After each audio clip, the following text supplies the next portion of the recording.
Sous l'effort de la tempête, quand tous ont courbé le front, quand tous ont courbé le front, seul debout dressant la tête, je vous vois, fiers compagnons, Vendéens, marchons au feu sans effroi, mourons pour Dieu, pour le roi, marchons au feu sans effroi, vive le roi, vive Dieu, vive Dieu, vive le roi. Chers amis, bonjour. Ici le colonel Von Hagel. Cela fait bien longtemps que je ne me suis pas exprimé et j'ai dû vous manquer. Oui. Non, mais je sais, je vous ai manqué. Alors, comme vous ne le savez certainement pas, je sculpte des figurines et j'essaie d'en faire mon métier et parfois en fait, il faut que je produise, tout de même, je ne peux pas passer mon temps à vous parler.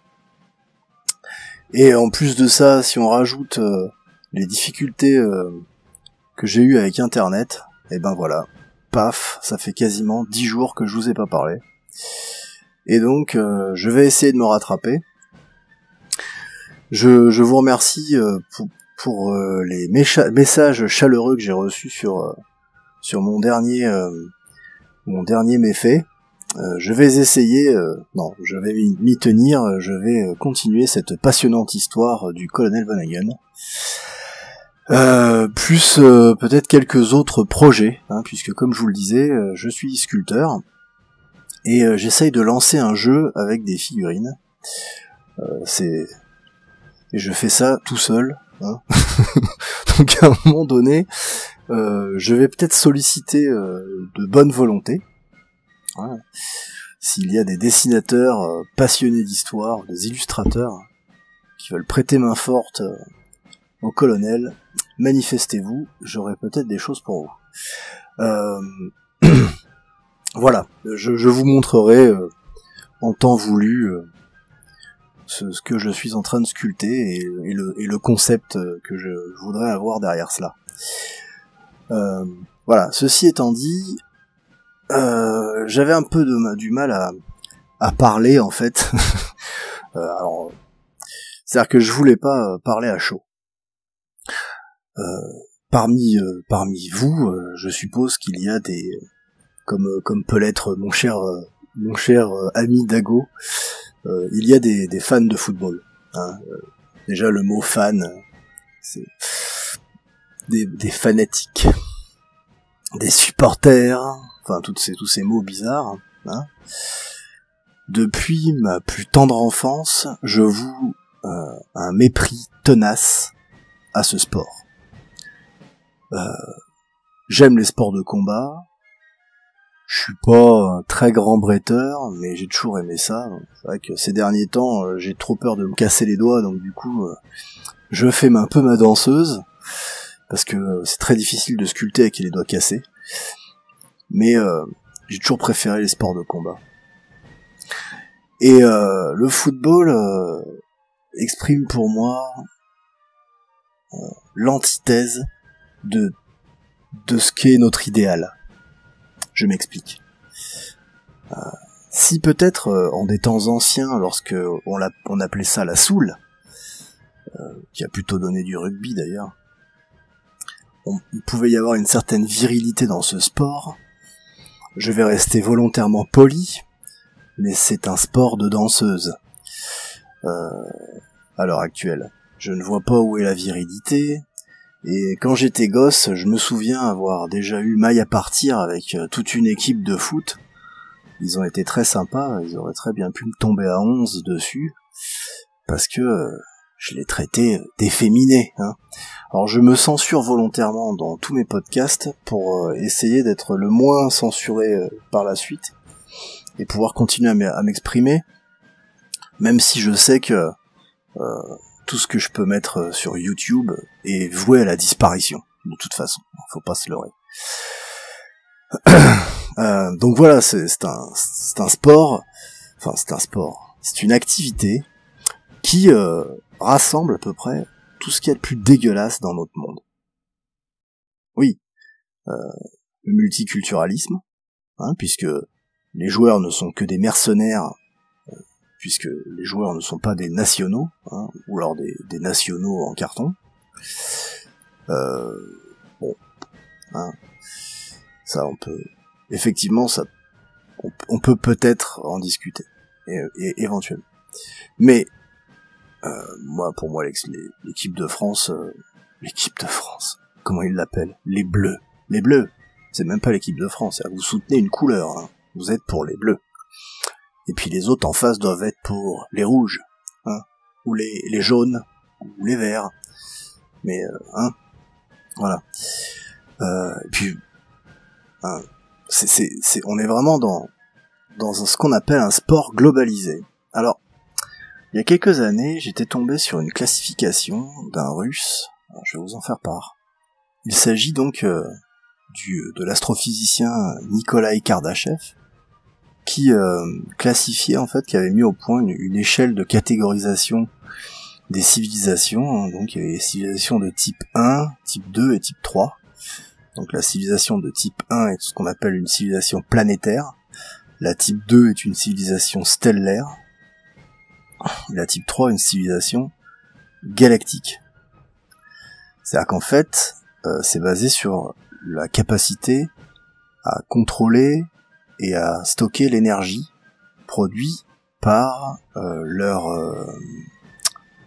étoile mère.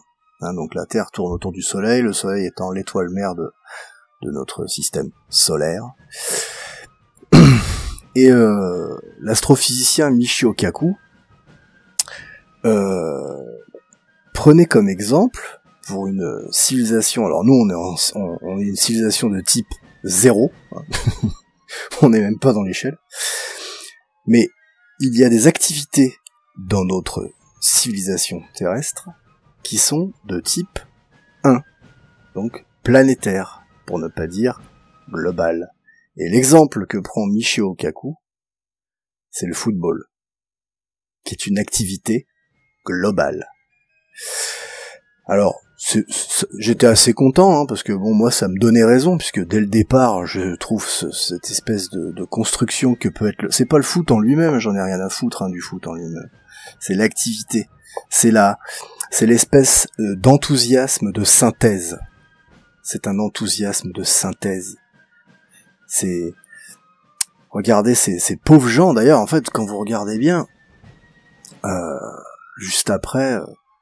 dans une expression de joie incommensurable, le peuple s'est évertué à faire cramer des bagnoles. C'était la joie. C'est beau. Bref. Ouais. Donc voilà, Et à cette occasion, d'ailleurs, on a vu émerger de vrais patriotes. Et oui, ils brandissaient le drapeau tricolore fièrement. Ouais, c'était des patriotes. C'était vraiment, vraiment pathétique. Moi, pendant bon, bref. Soit le 14 juillet, ou enfin, tout ce qui a pu se passer dans le mois qui vient de se passer, c'est de la merde. Désolé. Donc oui, non, se dire à l'heure actuelle nationaliste, patriote, tout ce que vous voulez, hein, et cautionner. Je parle pas du sport, mais je parle de cette espèce de construction merdeuse et merdique qui est le football mondial. Je trouve ça pathétique. Pathétique et extrêmement suspect. C'est-à-dire que, à mon sens, il faut se débarrasser de cette espèce de pollution mentale. Je sais pas comment certains appelleraient peut-être ça du marxisme culturel, j'en sais rien. Mais c'est vraiment de la merde, quoi. C'est vraiment de la merde. Voilà, donc... c'est tout pour mon petit mot sur le foot. C'est de la merde. Réfléchissez bien avant de supporter ce genre de conneries. Hein. Passez des heures à regarder un match de foot.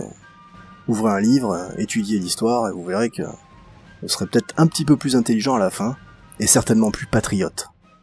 Et donc ça me permet cette petite transition sur le patriotisme. Oui, je rigole, hein. Je trouve ça important, hein, mais comment dire, hein, j'ai l'impression que certains utilisent ce terme avec légèreté. Donc la terre de nos pères, hein, avant tout. Bon, ça m'ennuie de reparler encore de cette personne, mais bon. Donc il y a un gars là qui se fait appeler Papacito, qui se sape en macro. Hein, moi, quand j'étais môme, on appelait ça un macro. Hein, on n'est pas de la même génération, c'est pour ça que je me dis toujours que j'ai pas les mêmes codes. D'ailleurs, j'ai rencontré des petits jeunes récemment là qui m'ont bien fait plaisir. Je les ai rencontrés à Saint-Étienne. Si certains d'entre vous m'écoutent, je vous salue. Ça m'a fait très plaisir de rencontrer des jeunes qui en ont un petit peu dans le crâne. Parce que la salissure mentale que nous subissons par cette espèce de culture, de sous-culture merdique de musique pop, enfin même musique populaire on va dire, de rap, R&B, enfin toutes ces saloperies là, qui sont vraiment de la sous-culture. Il y a juste rien de musical là-dedans. Oui, je sais, dit le mec qui écoute du métal. J'écoute du métal, ouais, effectivement. Mais faut savoir jouer d'un instrument, hein, alors que pour faire du rap, éventuellement faut savoir écrire. Et ça, c'est pas toujours le cas. Bref. Donc ce monsieur Papacito s'est rendu à un moment donné là sur le net, s'est rendu célèbre avec son espèce de... J'ai revu l'extrait, hein. En gros il nous dit que les chrétiens sont un des pays où ils sont le plus protégés, c'est Israël. Alors c'est très audacieux, c'est non seulement audacieux, mais en plus c'est un putain de mensonge. Alors, j'ai retrouvé un article, il me semblait bien avoir lu un article. Bon, c'est dans le World Watch Monitor, 26 janvier 2018. Est-ce que les chrétiens prospèrent en Israël? Do Christians really thrive in Israel? Hein, ouais. Oui, c'est vrai que des fois, il faut aussi lire autre chose que de la presse française, ça permet d'avoir... Hein. Je vous engage très vivement à apprendre à parler l'anglais, qui, je vous le rappelle, est la langue de nos ennemis, mais bon, si vous êtes un fin stratège, vous savez qu'il faut parfaitement connaître son ennemi.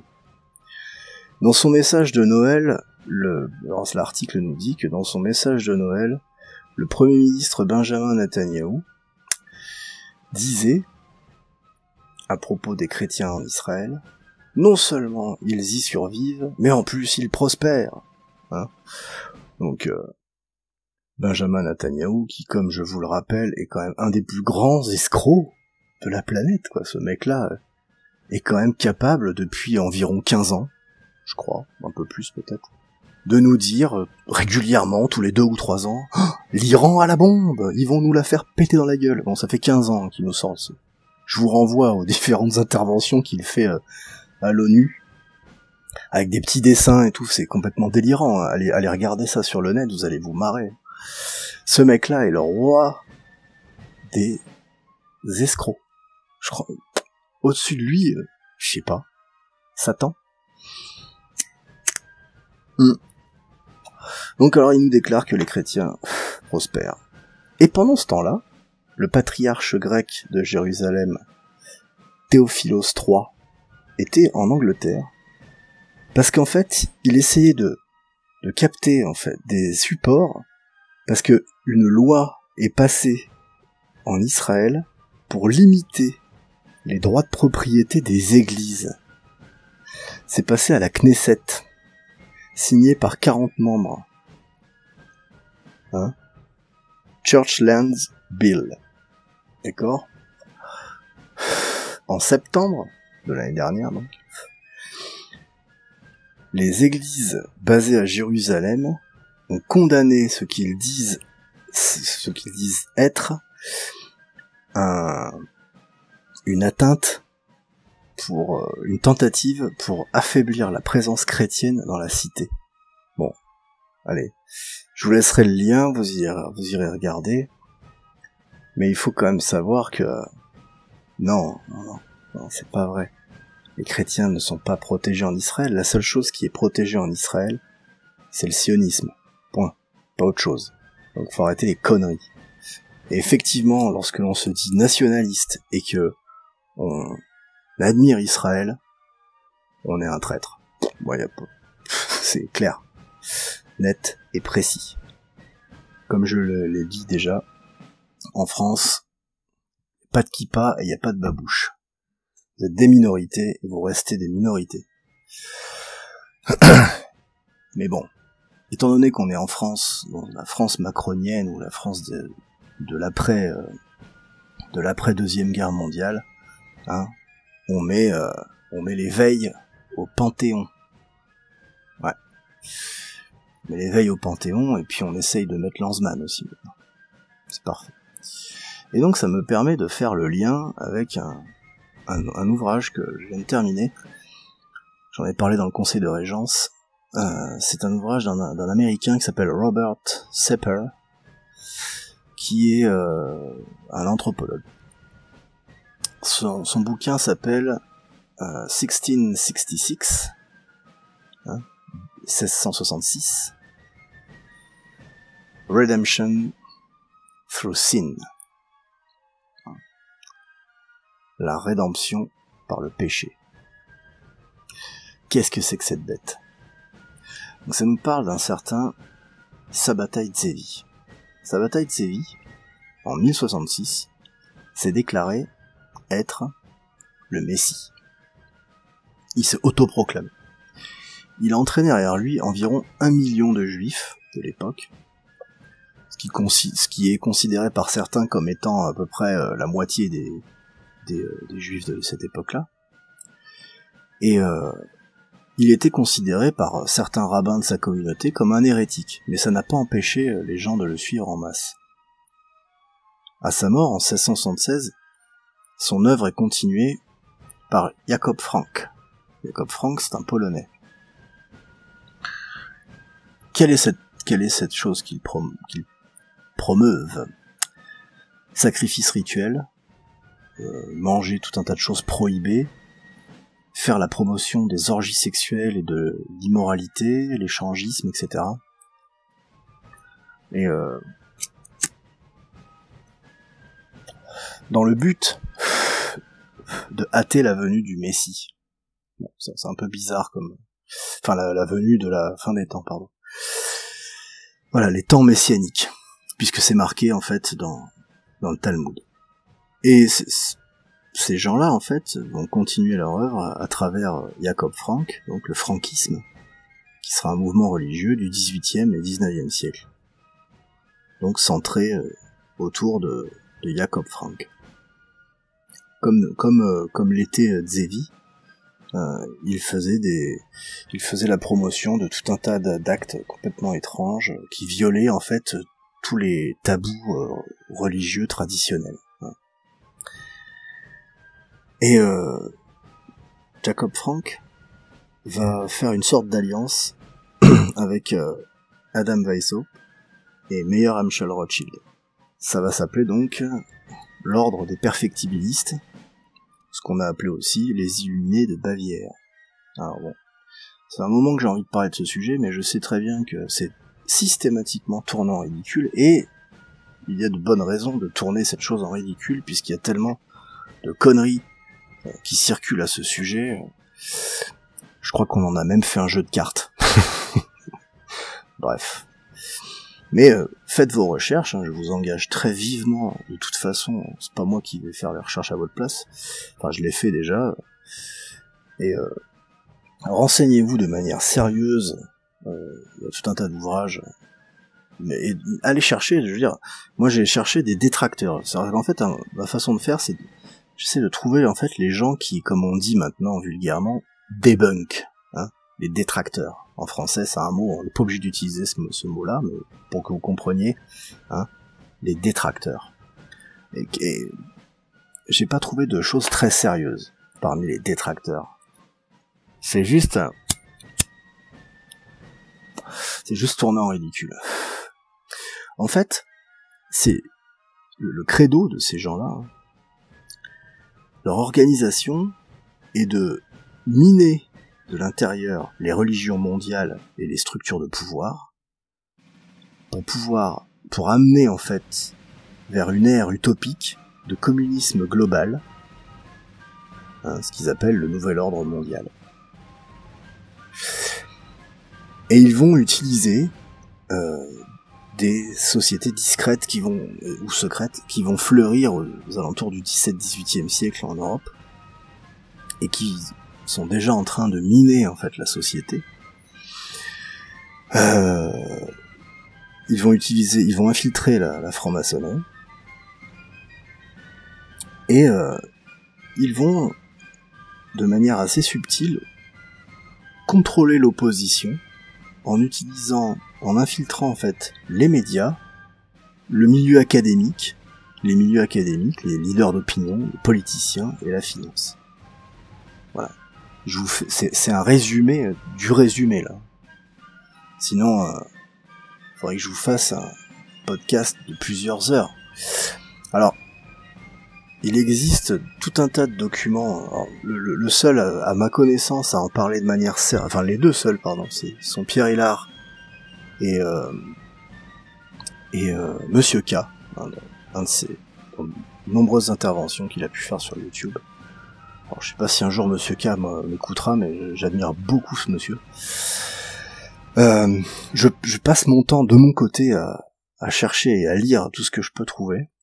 Et donc je vais vous conseiller tout de suite quelques lectures, alors notamment, alors je vous ai vraiment fait le résumé très rapide de 1666, la rédemption par le péché, que l'on ne trouve qu'en langue anglaise, malheureusement, pour les gens qui ne sont pas anglais. Je sais pas, il faudrait trouver un moyen de traduire toutes ces choses-là. Quelque chose qui se trouve assez facilement et qui est plus à notre portée, je crois en avoir déjà parlé, mais je vais en remettre une petite couche. Ce sont donc les mémoires alors ça s'appelle « Mémoires pour servir à l'histoire du jacobinisme » d'Augustin Baruel. Comme je mène mes recherches de manière totalement indépendante, je refais le chemin que d'autres ont certainement déjà dû faire. Mais ça me permet, en fait, puisque je ne suis affilié à aucun mouvement et je connais personne. Donc, du coup, je fais mes recherches de mon côté. Et je m'aperçois que ça fait 30 ou 40 ans que des gens en parlent dans leur coin. J'essaierai de mettre un lien, là. En préparant rapidement ce podcast, j'ai trouvé un lien où un monsieur en parle. Je sais pas qui c'est, ce monsieur. Il faudrait que je regarde qui c'est. C'est une vidéo avec monsieur Frank Abed, voilà. Et donc cet ouvrage est surprenant, hein. C'est un vrai document historique. J'ai cherché des détracteurs sérieux, j'en ai pas trouvé, voilà. Ensuite, en farfouillant encore, je suis tombé sur l'ouvrage de l'abbé Lefranc.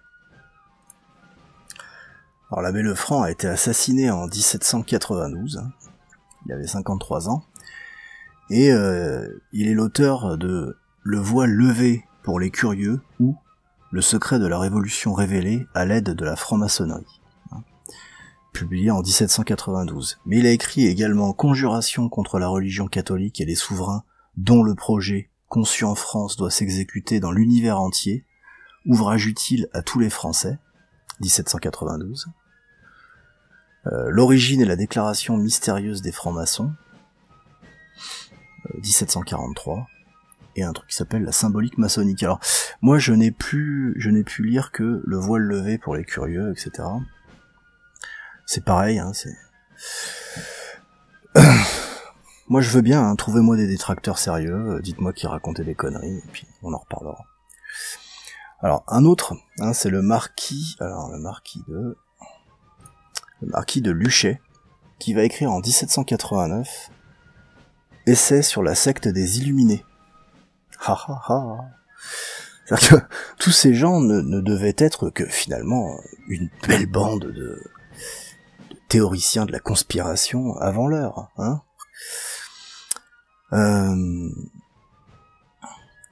Il a explicitement en 1789 accusé les dirigeants de la secte des Illuminés de Bavière comme étant au contrôle de la franc-maçonnerie. Ce qui est très intéressant, c'est qu'il est relié de près ou de loin à la cour de Hesse-Kassel. Il va falloir que vous ayez faire des petites recherches sur Hesse-Kassel, qui était à cette époque le principal fournisseur de mercenaires de l'armée britannique. Je vous rappelle que pendant la Révolution américaine, 1777, sur 38 000 hommes, si je me rappelle bien, du contingent britannique, 18 000 étaient des mercenaires fournis par Hesse-Kassel. Et qui était le banquier de Hesse-Kassel ? Meyer Amschel Rothschild. Ils sont partout ces mecs-là. Voilà. Donc déjà, ces trois-là, c'est pas mal. Et si vous voulez vraiment vous en mettre une dernière couche et que vous lisez l'anglais, lisez donc l'ouvrage de Robert Sepper. J'essaierai, si j'oublie pas non plus, de mettre en lien sous ce podcast la chaîne de Robert Sepper. Ça s'appelle Atlantean Gardens. Il y a de très très nombreuses vidéos. Alors, il a écrit 4 bouquins, je les ai pas encore lus, mais je vais me les lire. Species in Amnesia, Our Forgotten History.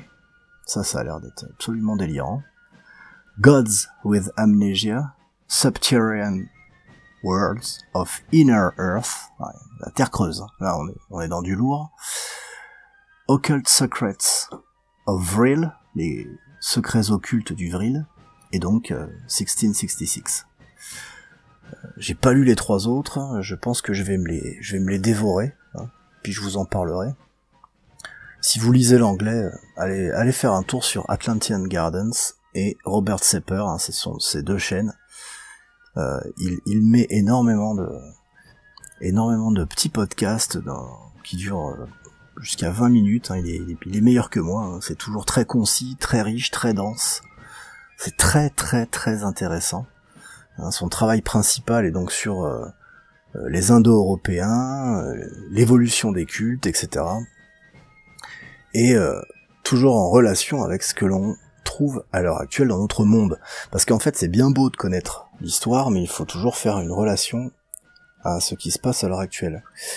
Très récemment, quelqu'un que je connais, m'est tombé dessus avec une rare violence à propos de mon passéisme et de ma vision biaisée de l'histoire. Oui, ma vision biaisée de l'histoire.